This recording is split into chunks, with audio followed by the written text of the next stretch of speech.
Welcome to the podcast where we're all friends because we love all things Bravo, pop culture, and can't stop talking Having so much fun. Okay, good. Yes. Bravo should be fun. I'm Caitlin Marshall, your host here at Besties by Bravo. Allegedly allegations, where we're in a safe space to gossip, share our thoughts, and opinions. That girl's a liar. That girl's a liar. About the Bravo celebrities, shows, and celebs we love, hate, and that's when love Chef to goes, hate. Oh, suddenly now you're so religious? So be cool. Don't be all uncool. He went on a podcast claiming he had a threesome with two women from the Real Housewives of Beverly Hills. Immediately, I was like, I wonder if it's Brandy and Carlton. Because sometimes things may get a little, well, ridiculous. Oh my God. I'm sorry. There's a spider that is coming down. Hold on. Ah! Oh my God! It's like the Blair Witch Project or something. All you can hear in the background is, oh my God, has anybody seen my ring? Oh my God. I don't want to ruin the party or anything. Have you seen my ring? Oh my God, can you look on the floor for my ring? God, someone's gonna kill me. Don't mess with me because I will come. What? Oh. Feel free to leave that in for whatever entertainment purposes. I'm so glad you're here to enjoy the fun. So, thank you for joining me on Besties by Bravo. Hi, besties. Thank you for joining me today. I am going solo because, it's the holidays. It's hard to get everyone together sometimes. Y'all know how that is. I am going to be covering the Real Housewives Ultimate Girls Trip. And we all know it's RHONY right now, honey. RHONY Legacy, and they are giving, okay? Giving. I just want to first say, I hope you all had a wonderful holiday season, whether you celebrate whatever holiday you do celebrate. I'm glad you're here with me. I have some gossip to get into. I really do. A lot happened. We all know the Bravo Lebs don't let us sleep, not even during the holidays. It's just kind of the way it goes, right? So let me just start with this. Alexis Bellino and John Jansen. Y'all, I am already so tired of this couple. I don't even know what to say. I really don't. She posted on Instagram, it was technically like Christmas Eve, this photo of her right hand with a ring on it. And it says in the caption, not an engagement ring, and that she's not hiding anymore. And she just is so thrilled to be in the relationship she's in. She's never been loved like this before, all of that. I heard allegedly, and I saw this on the Face Reality 16 Instagram account. Shout out to you. Because she said allegedly Alexis was just doing a promotion and she was given that ring in exchange for doing a promotion. And it was a very expensive ring. But John didn't give Alexis that ring, allegedly. Y'all, this is so bizarre to me. I just, how did the two of them get together? How did they meet? What is going on? I don't understand this couple. They're one of the worst couples of the year. And I've seen so many recaps of the worst Bravo couples of the year, and they are at the top of that list, right next to Rachel and Sandoval. So that's pretty bad. Speaking of Orange County, Shannon went on the Hot Mic podcast. That's Bravo's podcast, who Alex Baskin, who's one of the producers of Vanderpump Rules, he's a producer on Beverly Hills. He's very well up there in the Bravo world. And she talked about the DUI incident, right? And, a lot of us, I think, were expecting her to say, I'm sober now, I don't drink, which she kind of did say, but she said the reason she did not choose to go to a rehab center after that happened was because she did her research to say, look, I want to know why I'm drinking this much. I want to know why I'm doing all of these things. So she decided to go to like a cognitive behavioral therapy center, essentially. And while she says she's scaled back on the alcohol, not really drinking, she also was apparently, I'm sorry, other A word, allegedly seen drinking at the Trace Amigas show, all of that. So I don't know. She said that night she would have gone ahead and Ubered because she is a very big proponent of Uber. I Uber everywhere. I get in trouble with my accountant for how much I Uber. And she didn't because she didn't want to leave her car over at John's house where she was, and they got in a fight and she was very angry and she left, and she was only supposed to be driving like 3 blocks. Well, we know how that turned out. I just feel like the timing of all of this, I feel like John Jansen is doing all of this to get back at Shannon for whatever reason and to also get his Slade Smiley 15 minutes of fame. And I'm hearing Alexis is really doing all of this relationship thing mhm, to get back at her ex-fiance. I just kind of am like, man, I don't really understand you two. I'm never going to. It's bizarre. I don't know what world in which John Jansen and Alexis Bellina will ever make sense as a couple.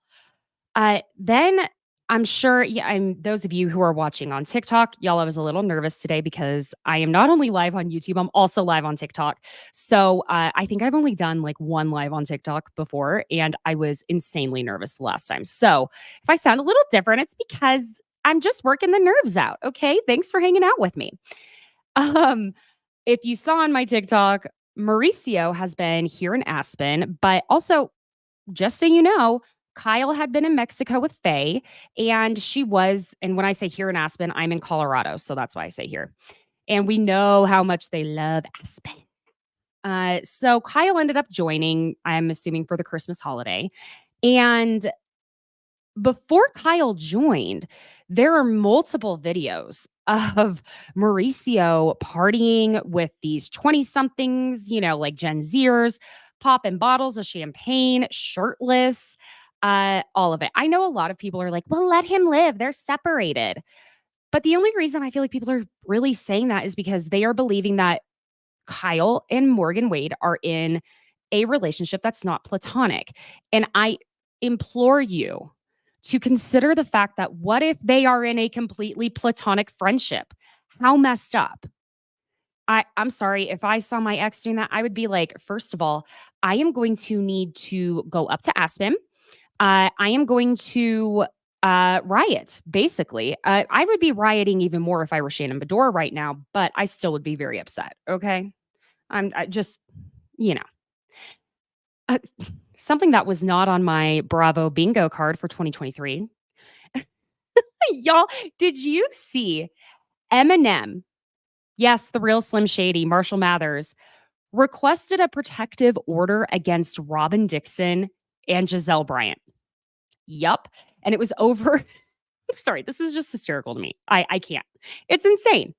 Over the a trademark dispute, I should say, regarding the word shady, because the reasonably shady green-eyed monster twins were trying to sell their merch that said shady on it. And he was like, no, I'm the real Slim Shady. Bro, like, they're come on, man. They're housewives. What? They're selling their merch for their podcast. You don't own the word shady, Mr. Slim. That's what he goes by, right? So that was really bizarre.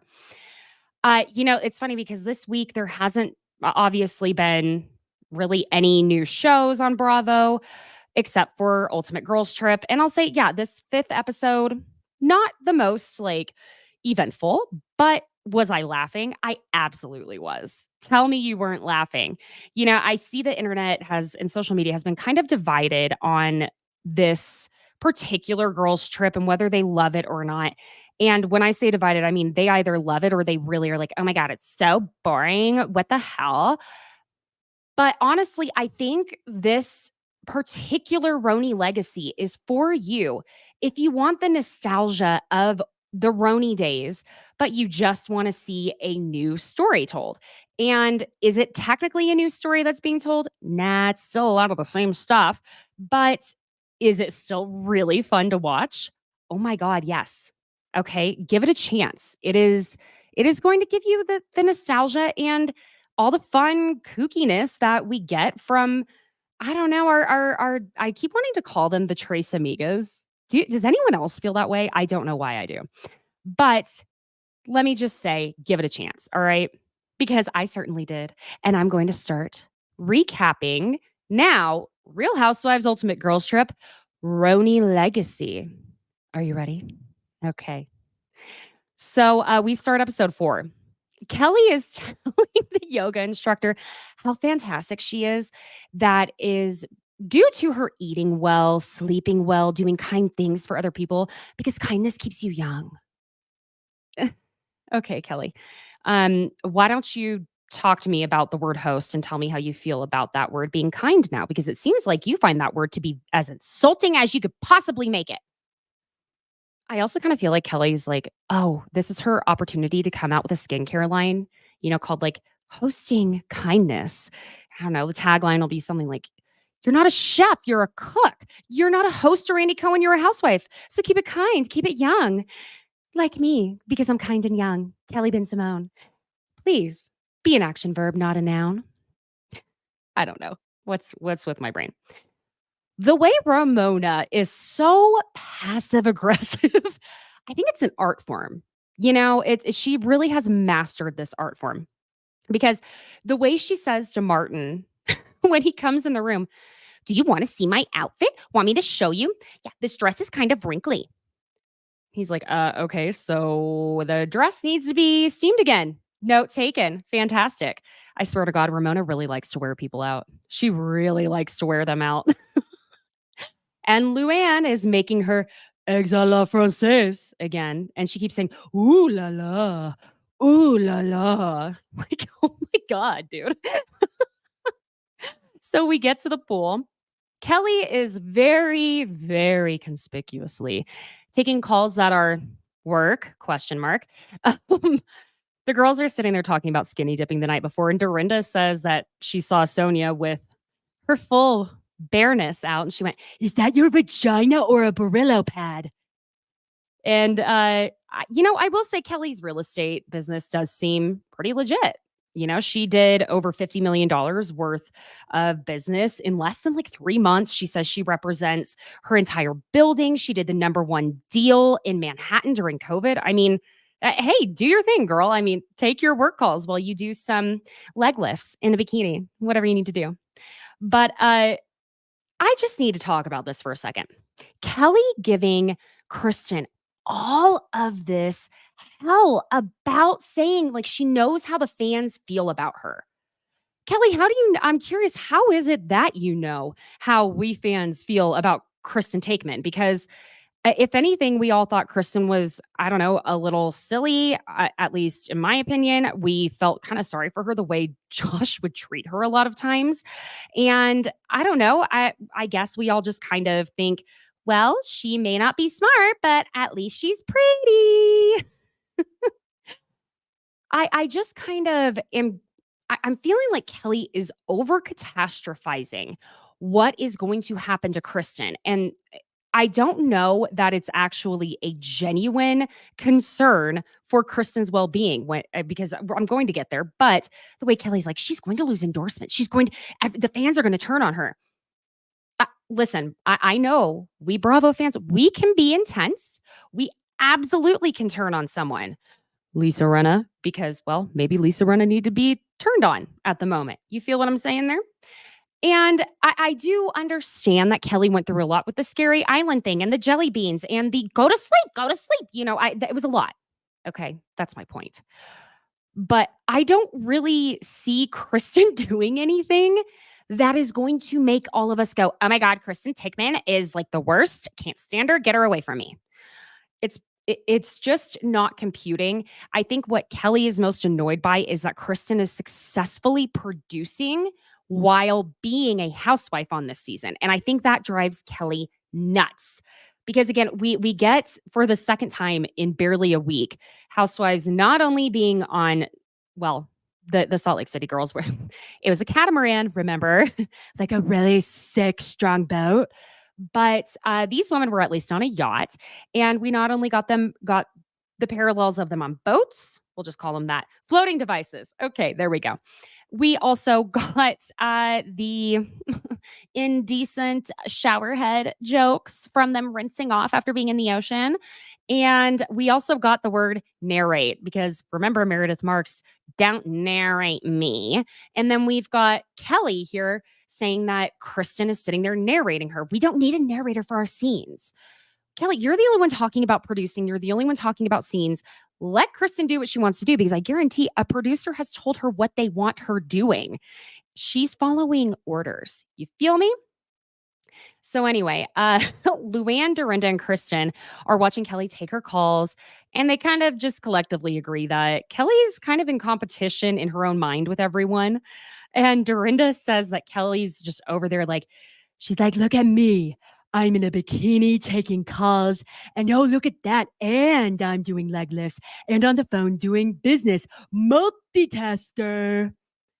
They agree that Kelly is really just kind of like looking down her nose at everyone. But Dorinda is the one who really feels that Kelly is just kind of in this, in her own mind, competition with Kristen. And I'm sorry, my Dorinda got off kilter for a second. I was thinking about Baby Gorgeous, and then it turned into Baby Gorgeous and built Dorinda. So they had a baby. It was gorgeous. Look, Kristen, at the end of the day, she's totally cool with just being a housewife and being a mom. And when I say just a housewife, I mean as in just a real housewife. She doesn't need to be making deals. She doesn't need to be worrying about things like, I don't know, going live on TikTok, getting followers, things like that. And I think it kind of just is something about her just irks Kelly because they have a lot of parallel things where they both were models very young and they had their children and they married successful men, all of that. So it's like Kelly sees this portion of her life that could have been, but I don't think she would have wanted that with Gilles Ben Simone because we've seen, clearly the next episode, she's saying how Gilles wasn't a very nice human to her. And the women end up just basically telling Kelly to take her calls in her room instead of by the pool because they don't really enjoy listening to her being like, real estate, business, mergers, acquisitions, mortgages, whatever you do with real estate, right? I clearly am very well adversed in that. Hi, Danielle. Thank you for joining. Always lovely to see you. So Sonia comes down and asks Dorinda to tape her boobs. Now, let me tell y'all something. This is a real thing. And we saw it work on Sonia when Dorinda did that for her.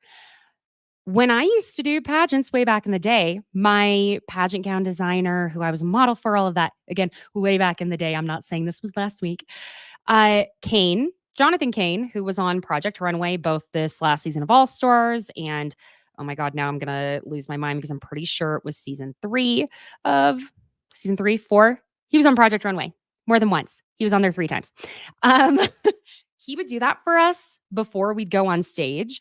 Sometimes the boob padding would, let me tell you, I didn't have much then. And like, you could see the boob padding sometimes like slip out. So he'd tape us up and you kind of do this like X thing with the tape, like down underneath. Y'all, it is a miracle. And Sonia could not have been more grateful. She just was like telling Dorinda how, oh my gosh, I look like I just had a $20,000 surgery. I look like Ramona. So Kelly ends up telling Ramona by the pool that she got quote unquote reprimanded for working by the pool and claimed that Dorinda told her to go away, which I don't really feel like Dorinda told her to go away.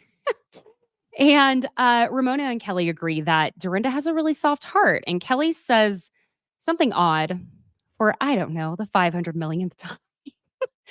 Kelly says, when I first got here, I fell in love with her. I was like, you're my new love crush.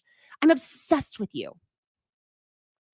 I mean, I get like Kelly's like trying to be silly, mushy gushy, but Kelly's communication style, I'm going to call it specific to Kelly. It's not specific to anyone else but Kelly.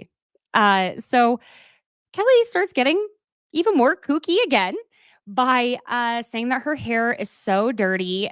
She has to go in the water when they go on the yacht, and she's like saying my hair is like barking like a dog. It's so dirty, and she's like ruff, ruff, ruff, ruff, ruff.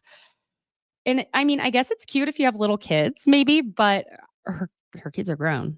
Anyway, Ramona, it gets to the point where Ramona's like, "Are you okay?" So they get to the yacht. Kelly, Ramona, and Luann get in the same car. And Kelly's whole thing about Kristen is that she's narrating their scenes. And she thinks, again, that this is all coming from the fan base, that they hate that she's going to be narrating the scenes. Kelly, the fans haven't even seen this yet. I don't know what you're talking about. No one does. And Luann says she thinks, actually, it's a good idea that Kristen did her homework. And again, let me also say this. Do these ladies really need that much producing at this point? They know how to produce themselves. You feel me? That's just kind of my opinion there. So they get to the yacht and oh my God, Ms. Morgan is in heaven.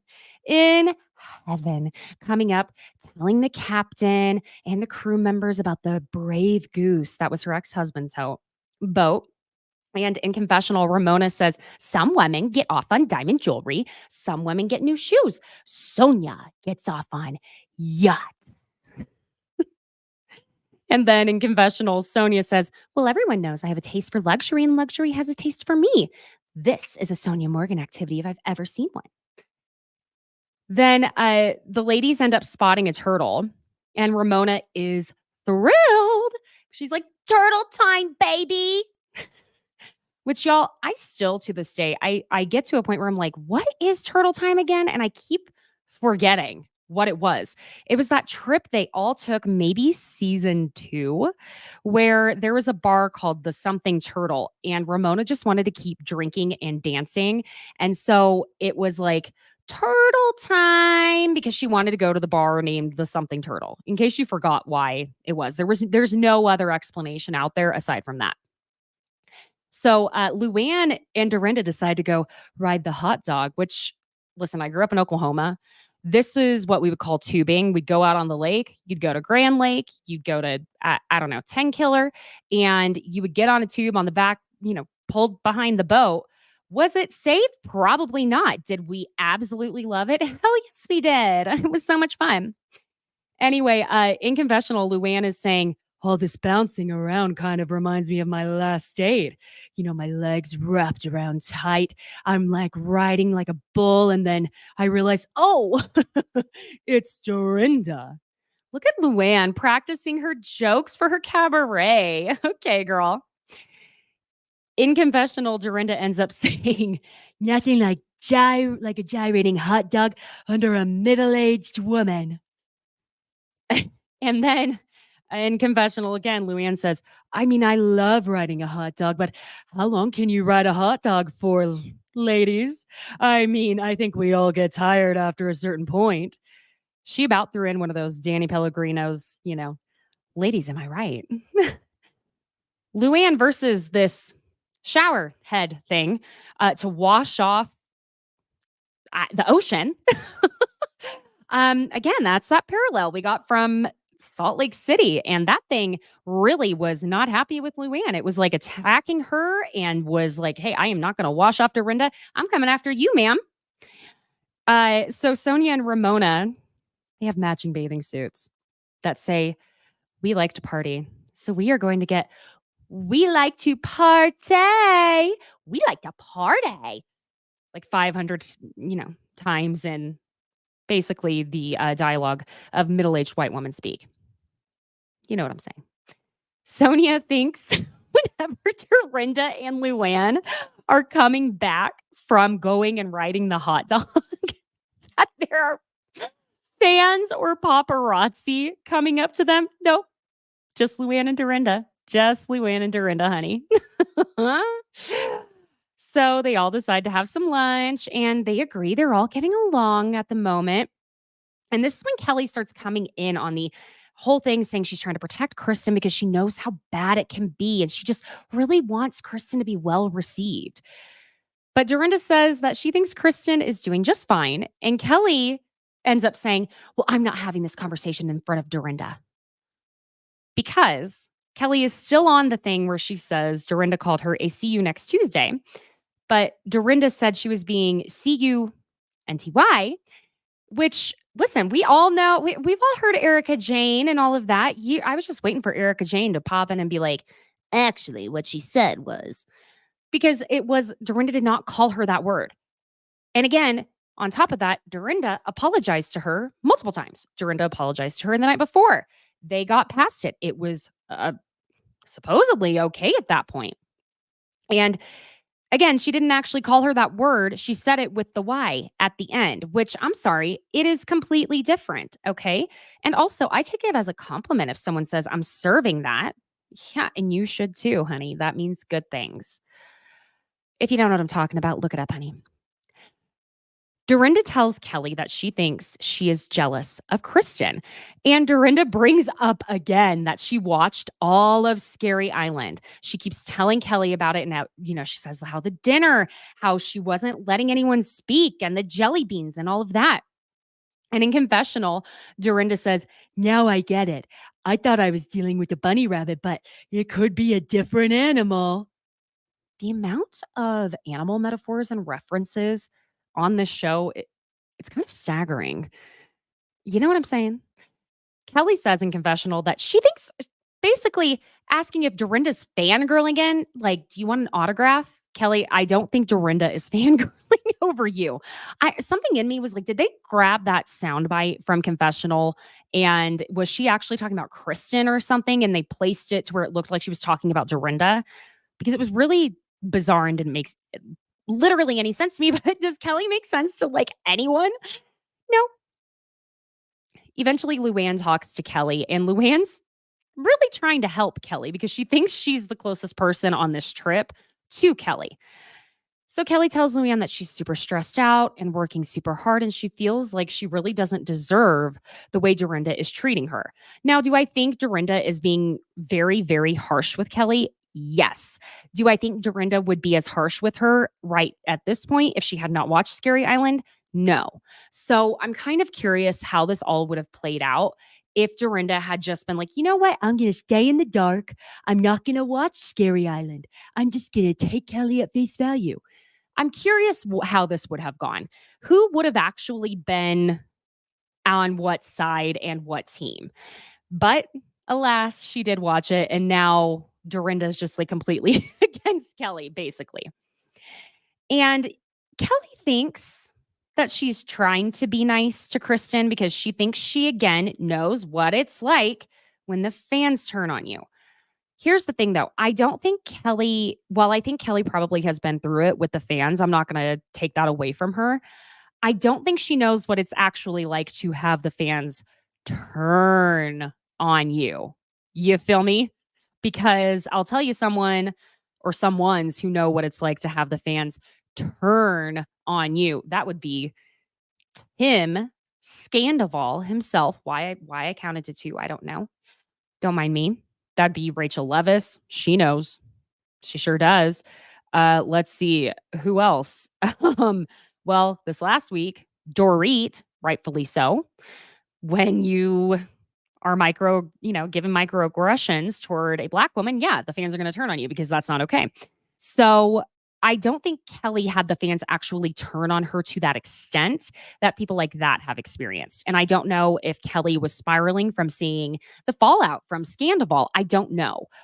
But she really was, again, with the word catastrophizing, because I don't have a better word for what Kelly was doing, spiraling down the drain on this. And Luann ends up telling Kelly she needs to let it go. Okay? Let it go because Kristen's doing just fine. She doesn't need your help, Kelly. She's good. And she tells Kelly she's not going to lose endorsements and all these things. And we then get Luann having to tell Kelly, okay, well, go to your room, go to bed if you need time to yourself. And I swear to God, the number of people who are now having to tell Kelly, go to sleep, go to bed. It's just, In confessional, Kelly ends up saying that Luann always has my back, but she says these things, but it's like she wants to just give you a word hug, like a word hug. She's giving me a really big, scrumptious word hug, like an SAT word, a big word. Uh, no, maybe she was giving her a word hug by being kind to her, but there weren't big scrumptious words that I heard. But okay, maybe that's just me. I don't know. And I swear to God, these ladies' hats, glue them on your head or wear a strap because they keep losing them. Luann loses her hat after Sonia has now lost her hat twice. And Luann gets help from a crew member to save her hat. And while she's trying to flirt with him, she gets locked out of the yacht of the inner cabin. God, don't you hate when you're trying to flirt with someone on a yacht and you get locked out when you try and do a nice little, okay, cutie, and spin around? Hate it when that happens to me on all those yachts. And poor, helpless Ramona, when they get back to the villa, goes up to Martin and says, whenever you get a chance, because I know you're very busy, but if you could get me a beautiful big glass of that green iced tea, please. So I guess like Ramona must have finally taken note of how many people have been like, Ramona is a monster to staff everywhere she goes. And so she thinks if she's going to act as helpless as possible, it comes off more polite. No, honey, it's manipulation is what you're doing. That's the difference. So the neon party. Oh my God. Martin, he is so into it. Okay. He is into everything these ladies want to do. He's taken their pictures. He is supportive. Okay. He knows how to play that part. And of course, Kelly and Kristen are like stuck sitting together by themselves, waiting for the other women to come down. Dorinda makes her way down, and in confessional, Dorinda says, I love a good neon theme. Listen, I teached aerobics, so I say congratulations on a good, solid, neon-themed aerobics party. You see what she did there? Aerobics, aerobics with a D. Cute. Okay. The ladies come down and want to know, who all the people were that were invited and want to know, hey, where are the guys? Where are the fellas? And Kristen says she didn't invite anyone else, that it's just supposed to be them. Girl, don't you know you're supposed to provide males for these ladies? They cannot just hang out with a bunch of women. It's not like they've done that for a job or anything. And in confessional, Ramona's like, I'm all dressed up, but where is everyone? That's the point. Where is everyone? So they sit down for dinner, and Martin introduces the Marina scallops. That are scallops a woman had an orgasm with. I feel like I need a little more explanation to this. Excuse me? She did what with them? She ate them or... Never mind. Never mind. I'm not getting into it. I'm not asking. I don't want to know. Don't want to know. Dorinda ends up asking how many people at the table will admit that they've had a threesome. Okay. Fantastic. Luann tells a story about this guy she was dating in Miami and how he kept asking her if she was in two threesomes. And it was because he had actually invested in a new dating app for thruples. And God bless Ramona Singer. She just, she got very confused. Truffles? No, thruples. Thruple? Oh, no. That's called, what'd she say? Like a triple. That's called a triple. Dorinda asks Ramona if she'd ever had one, and Ramona's like, no, because I like all the attention on me. And Dorinda goes, surprise, surprise. I guess that's French for surprise, or Dorinda's French for surprise. Then Luann starts telling the story about how when she was 25 in New York and she was very green to the dating scene, and Kelly Ben-Simone just straight up, Luann isn't even totally beyond mid-sentence. She's not even halfway into this story, and it's ding, ding, ding, ding, ding. Just completely interrupts her. And everyone is super annoyed by it, okay? Sonia is saying, Kristen Kelly, you better tell us exactly what's on your mind because I need to know the end of this story and who Luann had a threesome with, okay? Come on, get on with the program. And Kelly thanks Kristen for putting this all together, and she tells them that she's very stressed out right now because she's moving out of their family home in the next month. And she says that it's her forever home and all of that. And Ramona goes, "That's dramatic." I I don't know if she meant to say traumatic. I'm not sure. And they all say that they didn't know this was going on with Kelly and all of that, which again alludes more to Kelly assuming that they all know these many things about her that she doesn't share. So it's kind of like, Kelly, do you realize you're not telling anyone anything at all? Ever? I don't know. I think she has these conversations in her head and doesn't realize she hasn't said them out loud. That kind of tracks with Kelly and Simone for me, you know? So Kelly apologizes for being on the phone in front of them and says that she doesn't think that her time is more valuable than theirs, and basically just apologizes for taking the work calls. And it's kind of funny to me that this is what Kelly chooses to apologize for, which goes hand in hand with an opportunity to boast about working so much and how she's such a workaholic. It wasn't just an apology for any behavior, it was an apology for basically, I'm sorry, I'm such a workaholic and I have such a great business and you guys have nothing going on in your lives. That's the way I took that apology. And then she turns to Dorinda and says how she fell in love with Dorinda and she again had like the biggest crush on her, and brings up the "see you next Tuesday" comment. And basically, look, Dorinda's face tells you everything. Dorinda is completely turned off by Kelly, by her behavior. She doesn't want Kelly to tell her again that she has a crush on her and that she's in love with her, because obviously Kelly's meaning that in this girly friendship platonic way. But still, Kelly's just on this like hamster wheel, just going, going, going. She never stops. Ever. Luann is over it. And she gets up from the table. She's done. Absolutely. Goodbye. And Kelly's telling Dorinda that she just wants Dorinda to enjoy her life. And again, we are all very confused by her, including every single person at the table. Okay. And Dorinda tells Kelly, look, you can't just drop bombs and say, I want to do this, I want to do that. And Kelly says to Dorinda, I can do whatever the F I want to do, Dorinda. You don't own me. You don't own me. Okay. Sorry. That song got stuck in my head like immediately after that. Luann tells Kelly, it's not about the words. It's about the actions, darling. And Kelly says, I am an action verb. Hello, that's my life. She's an action verb. Okay. She takes action all the time. All right. Now Kelly is next saying that she's like a little bird. Like, why would you want to be mean to me? I'm like a little bird. What? Little. All right. I think Kelly in her mind is a little bird, like, but also she thinks she's like this bulldog shark, and it's not one or the other, baby girl. One or the other. That's just, I don't know. I don't know.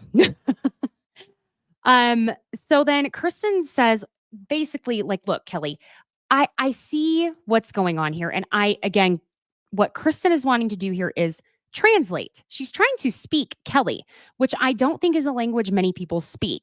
And Kelly thinks that once again, you can see it on her face, that Kristen is narrating when really Kristen is only trying to make sense of things because it doesn't make sense. And Kelly doesn't understand this somehow. Now, I don't want it to sound, by the way, like I am just picking on Kelly. It's just sometimes things can only be explained to you so many times before it's like, okay, either you were doing it on purpose or you don't get it. And I don't know which one it is, because there'll be moments where it seems like you understand where the line is and where you need to just relax. And then there are other moments where it's like, oh my God, Kelly, calm down, stop, go to sleep. And Kristen tells Kelly she thinks she's a wonderful person, but her delivery is completely off, and that basically Kelly just builds this wall around herself. So of course, Kelly has to tell Kristen that she's the one that builds walls. because Kelly is very tit for tat. That is the way Kelly operates. You're going to say that about me? Fine, I'm going to say that about you. You're going to say this about me? I'm going to go there with you. She doesn't know how to take in something that's being said to her and then come up with her own idea of what she needs to say back. She just is a repeater, but changes the words a tiny bit. And Kristen ends up, reminding her that, well, Kristen opened up about everything with this alleged affair, attempted affair, what have you, the Ashley Madison of it all regarding her husband. And she explains, look, I didn't feel comfortable last night breaking down in public, but she feels more comfortable here at the house where they're at right now because there's been all this other stuff happening at the same time. And eventually Kristen ends up saying, just imagine sitting here. There's 6 women here and you're all divorced. Oh, girl, you want to talk about reading the room? Sonia tries to interject and Kristen's like, yep, stop it. And Ramona even tells Sonia, let her talk. Okay. But Sonia does make a good point that just because Kristen decided to work it out with her husband, doesn't make them any less of people, any lesser women. There are plenty of people out there in miserable marriages. And, at the end of the day, the choices that they made were the right choices for them. And Sonia just doesn't want to be shamed for her choices because basically she's saying she already feels guilty enough as it is. And I can empathize with that. Just because you're the only person married doesn't mean that these women know any less about being married than you do. Doesn't mean that they don't, but And basically Kelly just is back on the odd train because she starts telling Kristen, oh my God, you're so beautiful. You're beautiful. And everyone's like, oh my God. I mean, I think that they are just at this point of complete and total exasperation. They're done. They're over it. They just don't even know what to say anymore. They're exhausted. And between Ramona and Kelly, it is kind of exhausting. So Kelly says something even more confusing when she's telling Kristen that she's a new friend and she's not going to just open up to her. Yet Kelly has been on Kristen this whole time about not opening up enough. Geez, Kelly, come on. What do you want? You only want her to open up to you, but you don't have to open up anything to her? Oh, because it's because of us fans, right? Just a big old juxtaposition with Kelly at this point. And Ramona decides to go to bed. And when Ramona is in confessional, she says, I can't believe I'm the mediator now. Who would think? Who would have thunk? All right. So Dorinda apologizes for the 50th time, at least, to Kelly. And Kelly gets overly thrilled. You're apologizing? Oh my God, you're apologizing to me? What? It was like you would think Kelly had never received an apology ever in her whole entire life, which maybe she hasn't. I don't know.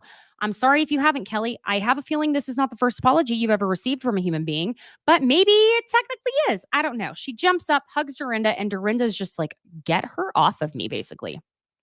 And in confessional, Dorinda says, Kelly is just a conundrum. It's like dealing with one of those Rube cubes. Just when you think you've got all the colors on one side, it's like...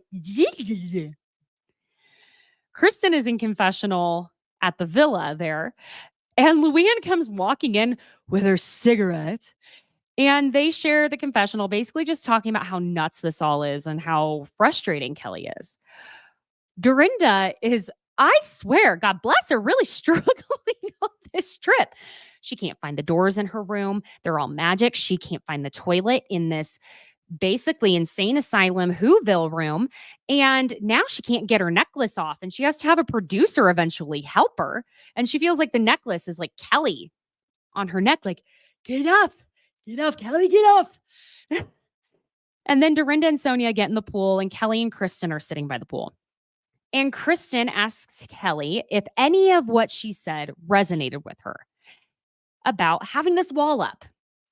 And Luann's overhearing their conversation, and she's in confessional like, I am staying caché.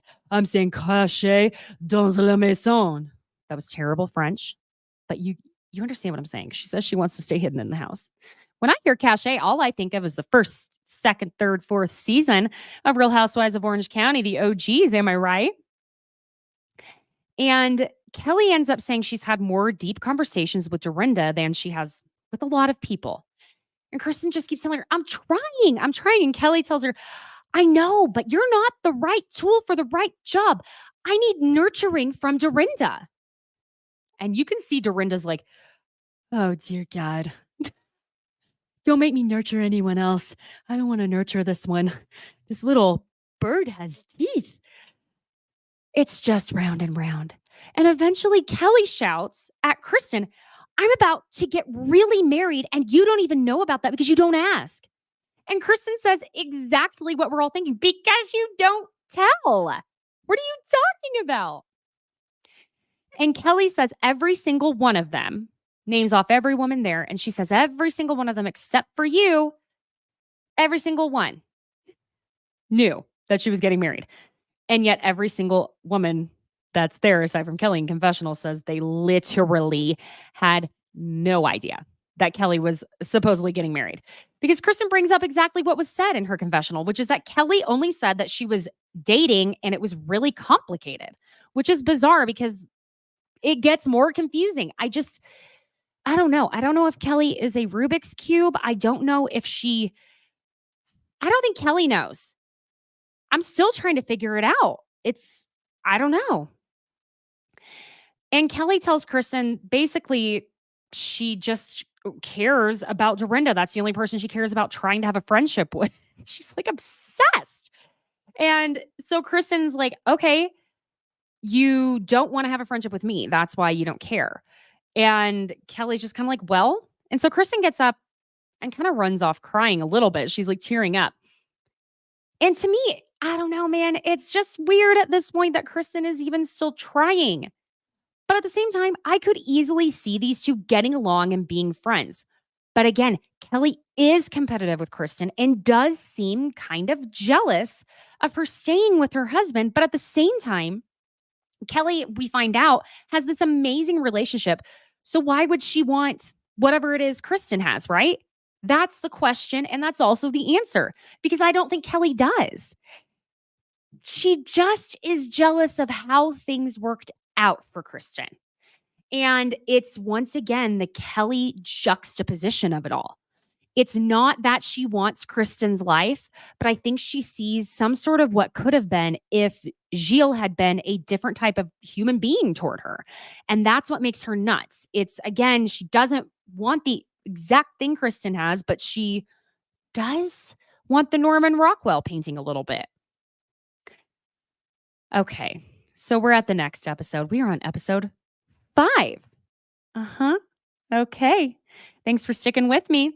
Let's get into episode 5. I believe it was called RHONY Relics. Okay.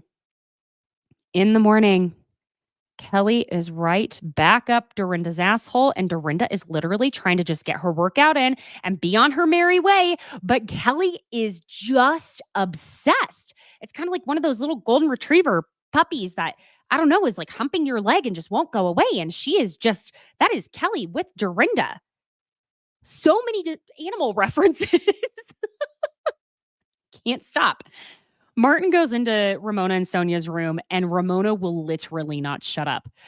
It's to the point of being insufferable. And Ramona thinks she's being nice and friendly, but really Ramona's being incredibly rude by not allowing Martin to say a single word. He ends up having to say, like, can I talk, please? And she keeps interrupting as he's going over their itinerary for the day after he walked in, and she immediately was like, Martin, what is our itinerary for the day? And he's trying to tell them, and she goes, Martin, you haven't complimented my outfit. What do you think? No, don't look at my boobs. And he's just like, oh my God. He says in his own confessional that Ramona's basically the boss and that she is really testing him. That she is, Martin. That she is. Y'all, and apparently Sonia Morgan she's taking open door dumps. Sonia, baby doll. Sonia-rita, close the door. No one needs that. Stinking up the place, and Luann's getting pissed about it. So they go to surfing. Oh man, those poor young men trying to teach these ladies how to surf. It was just, there was no way. I don't know how they were able to even get through it. Kristen ends up saying that she knows how to surf and has been on many surf trips with her husband to Hawaii, Costa Rica, all of it. And she tries to suggest to Dorinda that Dorinda take the yellow surfboard because it's an easier one to surf on. And you could see on Kristen's face as the words were coming out, she looked at Dorinda and went, "Uh-oh. Never words go back. Never mind." And Dorinda's like, "I don't need the easier one to surf on. If you want to take a yellow, you can take a yellow." And she says in confessional, "You don't worry about me, Kristen, because this is liquid fire here when it comes to athleticism. You don't even look like you could ride a bicycle." I don't. Okay. Because you know what? It makes it even funnier how much Kristen ended up struggling through surfing. And I guess Kelly was an actor. Hey, let's check out that IMDb. Because she was in a movie called Innocence, where she played a writer who surfs and then she dies. She got lost in the sea. It's apparently traumatic for her. Luann did pretty well. Oh my God, this next part. Y'all, I'm not going to lie. The way I will sit and watch these shows and be just on every little thing that's happening, but I couldn't watch Kristen's toe. Her toe. No. Ugh. So I guess 6 months ago before this, she stubbed her toe really bad. I could not watch. And the whole nail lifted up. The whole thing. The full nail. Oh my God. Oh my God. Oh my God. Oh my God. Basically, the only reason Dorinda goes over to sit with Kristen during this surgery on a beach in St. Bart's is because she thought the medic was hot and really wanted to get his number. Like, come on. I think she's just playing it up for Luann, Ramona, and Sonia. Please, God, I hope. Kristen is like screaming as he is literally using scissors. Sorry, and a scalpel. Listen, y'all, if there is a real moment of emergency, I can compartmentalize, but no, thank you. No, thank you. This was, Ramona starts going off yelling, "Give her a painkiller." "No, she likes to suffer, I guess. Is she having a baby?" And Sonia keeps saying that Kristen just likes the attention. No, I don't think the medic was giving her a chance. She was begging y'all for some rosé, and y'all are just sitting there ignoring her, watching it like the peanut gallery. So, no, I don't think she was enjoying the pain. Okay. But don't worry, then Kelly is suddenly Supergirl with her cape. I mean, I think Kelly was just trying to keep herself entertained at that point because she was kind of over the screaming and yelling and didn't want to be a part of the peanut gallery watching the surgical procedure at the beach. Kristen is incredibly annoyed that these ladies do not care at all about the pain she's going through. And I'm sorry, that looked so brutal walking off the beach. But anyway, Dorinda tells them all that they're going to have a scavenger hunt and all of that. They go back to the house. Sonia does Ramona's hair in nothing short of a busted up French braid ponytail. And as they're leaving, Sonia says, "Now, if only we could do something about my G-string going up in my pootie or my lubias or whatever." See, this is the thing with Sonia. You never know what character Sonia is going to be playing. There's the character of Sonia that's very much like, "Oh, we had the brave goose, my ex-husband, Mr. Morgan, and we were on yachts all the time." And then there's the version of that is, "I partied with John and Madonna." And then there's the kooky, dumb blonde version of herself, the character, right? So I feel like we get multiple versions of Sonia throughout her journeys, through every show. Then we get the overly sexed up Sonia, which that's not me shaming her. It's just, hey, do your thing, girl. I'm all for it. But we just don't ever know exactly who we're getting with Sonia. Kelly goes down to Dorinda by the pool to show Dorinda the love letters she got from this man named Scott that she's dating. This does not sound complicated to me. You're about to get really married. This man is at your home enough to be able to put love letters in your suitcase in different spots for you to open up each day of the trip you're gone. He's saying things like he misses your breath. I'm sorry. I don't even really miss my toddler's breath. Who misses someone's breath? Just straight up breath. In confessional, Dorinda's like, I had no idea she was getting married. I just thought they were dating. I think she thinks we're psychics. I mean, is he here? Is the wedding happening tomorrow? Because I wouldn't be surprised at this rate. And I guess I'm going to be the maid of honor. Obviously, he's a romantic, and I guess it's like something out of the 1860s. Dearest love, although the days are long, my heart still wonders thinking about you sooner. Breasts will be beyond each other.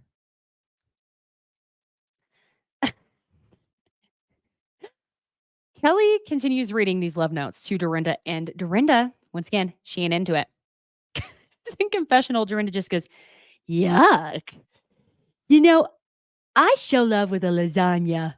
I don't need a calligraphy pen. A good lasagna, and we're married. I got pregnant over a lasagna. Listen, I believe it. I have a feeling Dorinda probably makes a fantastic lasagna. I don't know if y'all have watched her little videos of like cooking and baking. Her stuff actually looks very good. Okay. Like genuinely. So they start the scavenger hunt, and we're just going to use this time. I think this episode was very much filler. I'm just telling you that, but I'm still going to talk about it because why not? We all need someone to talk to about this stuff. Blah. You know what I'm saying? Fine. So they start the scavenger hunt. They find the Herman Munster shoes. They find the fake leg. Like Viva's fake leg. The only thing fake about me is this. I just need to know who found a prosthetic leg in St. Bart's, or who flew with that? Who flew with those Herman Munster shoes? That's why your suitcases were overweight. All the stuff they had. It was like they raided Andy's clubhouse. We even got teeth. So a representative of Sonia's teeth.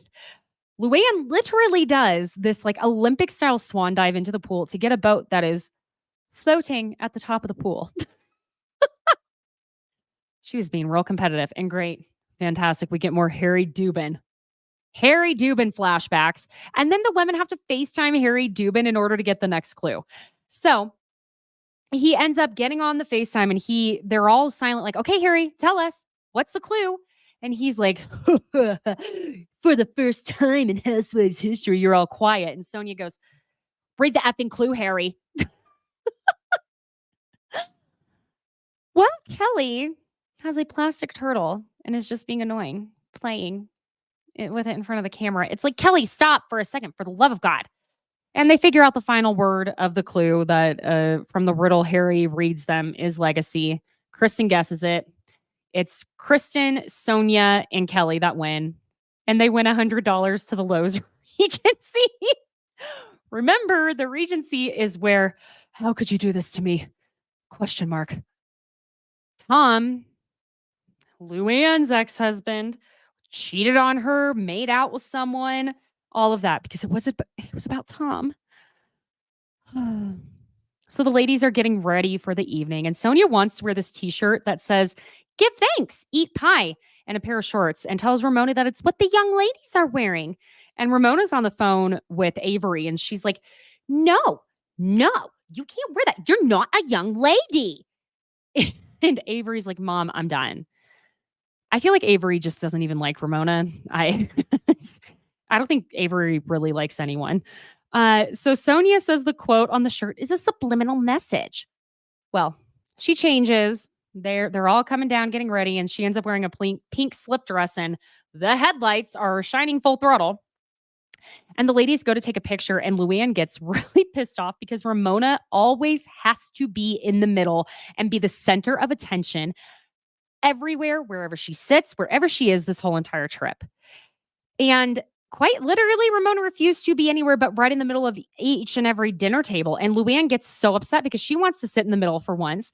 I mean, to the point where Luann is quite literally manhandling Ramona, lifting her ass up out of the seat. And Luann and Dorinda conspire to get the middle seats as fast as they can before Ramona can get it when they're in their little vans on the way to the restaurant. Luann and Dorinda book it inside, and Lou gets a middle seat. Hallelujah. Go, Lou. Well, Ramona, Sonia, and Kelly get in. And Kelly says that she knows that Ramona is not happy because she didn't get the middle seat. So Ramona ends up saying, "Do you know what? I was going to give you the seat in the middle tonight, but you got here first." So Sonia points out exactly what we all know, that Ramona is literally only saying she was going to give Luann the middle seat because Luann got there first and she didn't get the middle seat. Ramona, you are out of control sometimes. I swear to God.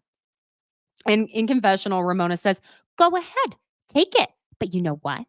You were going to get that seat so you didn't have to run so fast." Then, as they're sitting there at the table, y'all, Ramona, wow. Ramona could have been a disciple, y'all, the way she was ready to give us a good old fable story. Ramona goes, "Sonia, so let me tell you why I like butterflies so much, how I became obsessed with butterflies. I met this woman and she said, 'Ramona, I want to tell you this fable story. There's this gentleman, a guy, who was watching a butterfly get out of its cocoon, and it was struggling, pushing its way, pushing its way. It's pushing its way. And he felt bad for the butterfly. So he says, 'You know what I'm going to do? I'm going to take a scissors and I'm going to slice it open so the butterfly could go free.'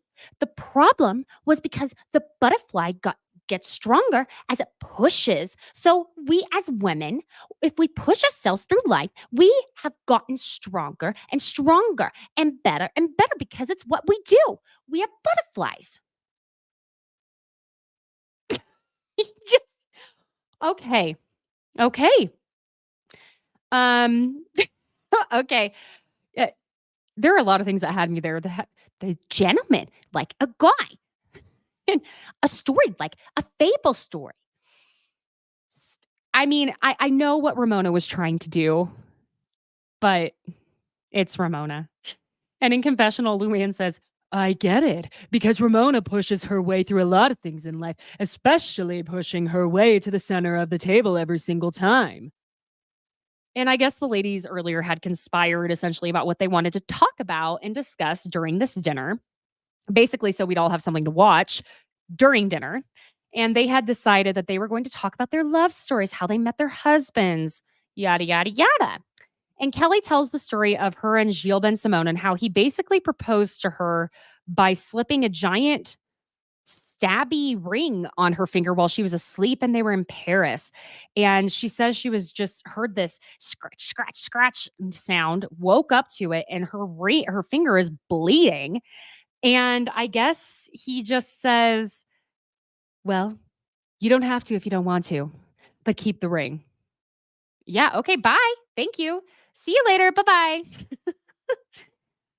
She says that Gilles was not a very good human to her, and that she was really taken by his eye for art. And he is a fantastic photographer. We've seen him plenty of times on America's Next Top Model. Okay. So then basically Dorinda tells the story of what went on with Richard and how he basically surprised her with a minister in their living room to get married. And then they went to town hall and it was just like Sex in the City, because then they went to a diner afterward. And I guess he just kind of said, throw a party later, because she wouldn't move in with him unless she had her ring, which, it's a little more traditional. We all know that. Okay. Well, Señorita, baby girl, she starts telling a very long-winded story of how she met her ex-husband. And I guess they used to do business together and he would throw her deals every so often.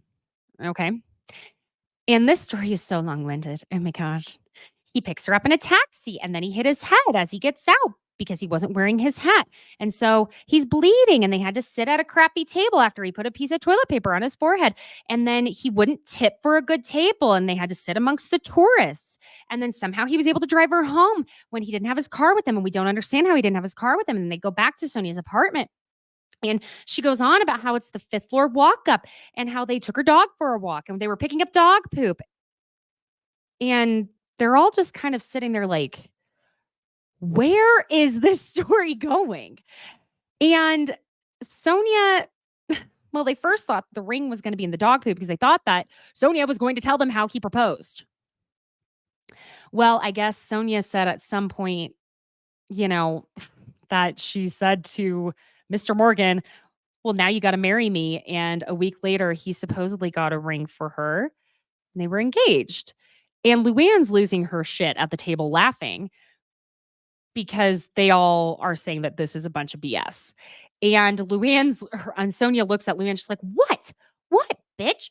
And basically, Sonia then goes off on a whole thing about how she says she didn't sleep with her ex-husband before they got engaged. And they're all just like, what? Sonia, come on. And Sonia blames it on being in her 20s and how in her 20s, you're not supposed to go around with all the guys. But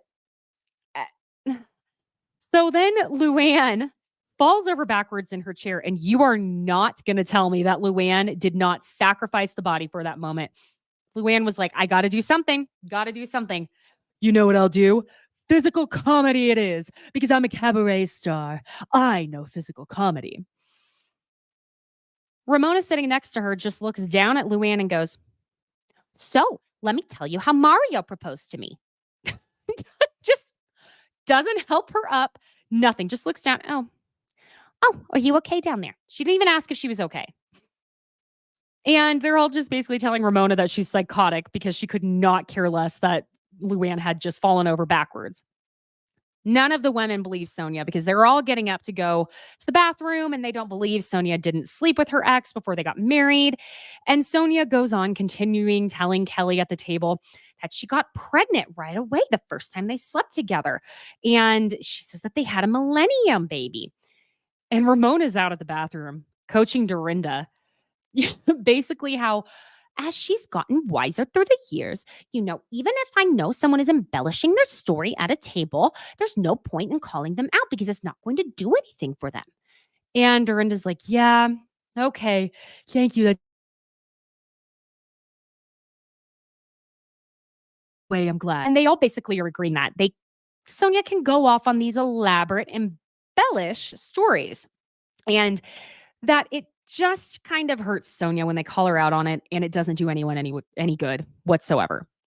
So they just let Sonia be. They all come back to the table, and then who falls over backward in their chair? Sonia. And Sonia proclaims that she hasn't fallen in like 5 years, and then she says, well, 4. Okay, maybe in 3 years we get some of her greatest hits of falling over. Then it's Kristen flashing Sonia. Sonia's getting really excited about that. And they all kind of, except for Ramona and Sonia, ironically, decide that they want to feel the wind on their tatas. They want to feel that St. Bart's wind on the nips. And so they start taking their tops off and running toward the ocean just to feel the wind graze their bare chests. And Dorinda ends up fully getting down to just the undies and running into the ocean. So that's how that episode ends. It was fun. It was fun without there having to be a ton of drama. It was silly and kooky and kind of what we needed a little bit. Now, I want to let y'all know I'm working on having my schedule for lives be Tuesdays and Thursdays, 3:30 p.m. Eastern Standard Time. Now, I'm sure you're like, well, Caitlin, nothing is coming out before next Tuesday, which is what, like the 2nd? And actually, what I'm thinking of doing, because I haven't talked about it, is a kind of overall recap on Southern Charm. So if y'all like Southern Charm, you're the Southern Charm fans, come join me either on TikTok Live, YouTube Live, and I'm going to chat about the Southern Charm of it all.